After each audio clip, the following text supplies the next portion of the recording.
అవును, అప్పుడు నీకు తెలంగాణ ప్రజలను రెచ్చగొడితే ఎమోషన్ల రాష్ట్ర విభజన జరుగుతుంది, మీరు ముఖ్యమంత్రి అవుతారు, మీ ఎజెండా అది.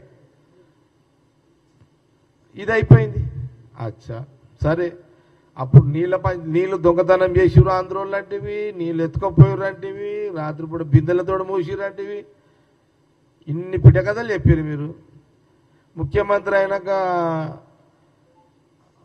రేవంత్ మన ఎవరు మన జగన్ ముఖ్యమంత్రిగా ఎన్నిసార్లు మరి మీ నాయనింటికి బంగ్లాకు వచ్చిండు?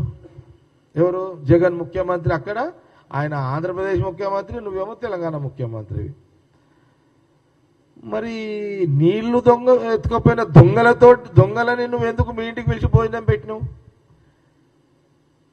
నువ్వే కదా దొంగలు అన్నావు. వాళ్ళందరూ దొంగలని నువ్వే అన్నావు, మేమనలే, కాంగ్రెస్ అనలే. ఎక్కడ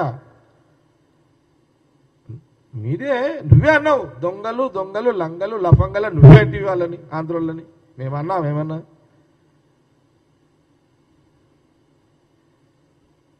ఏమైంది? లాస్ట్కి వస్తే జగన్ అక్కడి నుంచి ముఖ్యమంత్రి నువ్వు 3 సార్లు పిలుస్తేవి, దర్వాజలో పోయి ఆహ్వానిస్తేవి, శాలువలు కాపుతీవి, లంచ్ తీసుకపోతేవి, తిని పడితేవి. మళ్ళీ నువ్వు ఇక్కడ చేస్తే నేను వాళ్ళకు సిగ్గుచేయడం లేదు, వాళ్ళు నిన్ను పిలిచిర్రు, నీకు పిలిచి ఏమో నీకు తినబెట్టిర్రు.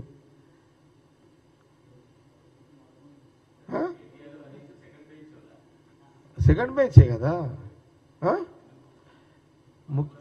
సీఎం. నేనండి క్లారిటీ ఇస్తా. సీఎం ఒక జాతీయ పార్టీ నాయకుడు, ఒక మొన్నటిదాకా ఉన్న పిసిసి రేవంత్ రెడ్డి గారు తర్వాత ముఖ్యమంత్రి అయ్యాడు.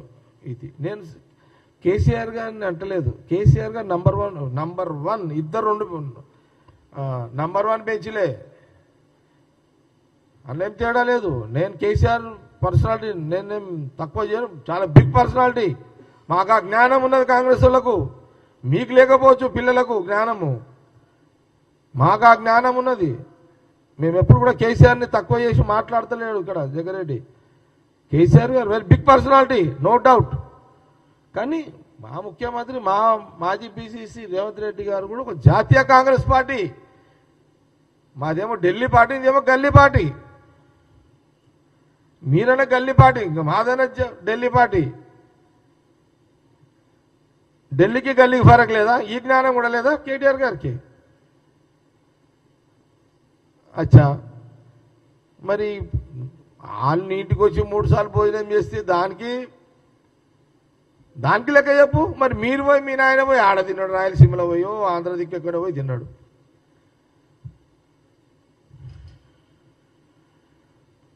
ఈడ మీరు కోడి పులుసు తినబెట్టారు, వాళ్ళేమో చేపల పులుసులు తినబెట్టారు.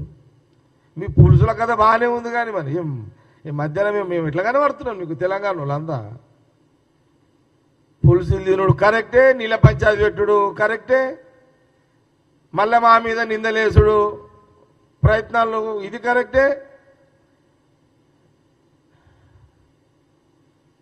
అరే ముఖ్యమంత్రి రేవంత్ రెడ్డి గారు గడ్డం పట్టుకొని చెప్తున్నాడు, ఆయన మీకు రండి నాయన అసెంబ్లీకి రండి, ఆడ బంగ్లా ఉంది, వచ్చి చర్చ పెడదాము, ఏదైనా ఉంటే సలహాలు ఇవ్వండి.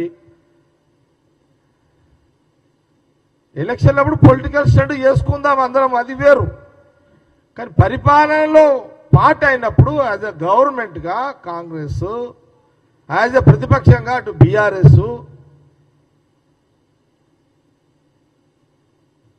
డిబేట్ ఉంటుంది, మాట్లాడదాము, సవరణలు ఉంటాయి, ఎన్నో ఉంటాయి. తెలంగాణ ప్రజలకు కొంత క్లారిటీ ఉంటుంది.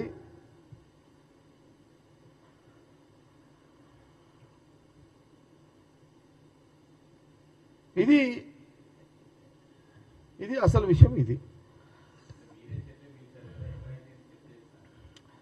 నేనేమంటున్నా చారి, ఒక్కటే ఇష్యూ అది పెట్టుకోండి. అసెంబ్లీ లేదు, అసెంబ్లీ అనేది ఇప్పుడు ఎమ్మెల్యేలం కదా, ఎమ్మెల్యేలు అసెంబ్లీలో కూర్చుంటారా లేకపోతే ఆడ కళ్ళ దుకాణంలో కూర్చుంటారా? కేటీఆర్ కంటే పాపం వదిలేసేయి, ఆయనకు ఇంకా మెచ్యూరిటీ అయితలేనట్టుండు. ఏదైనా ఊరికి పోదాంపా, ఎమ్మెల్యేలు అందరూ ఏడ కూర్చుంటారా, ఏడ కూర్చోవాలని అడిగితే ఒక రైతుని అడుగుదాంపా, ఏం చెప్తాడు అంటే ఒక మారుమూల ఒక రైతుని అడిగితే ఆ ఎమ్మెల్యేలు ఆడ కూర్చుంటారంటే అసెంబ్లీలో కూర్చొని మాట్లాడతారు అనే ఒక జ్ఞానము ఒక మారుమూల గ్రామ రైతుకో ఒక మామూలు సాధారణ కూలి చేసి ఒక రైతుకో ఉన్న ఆలోచన కేటీఆర్ గారికి ఇతను లేకపోవడం ఏంటి? అసెంబ్లీలో కూర్చుంటే అందరు వింటారు కదా.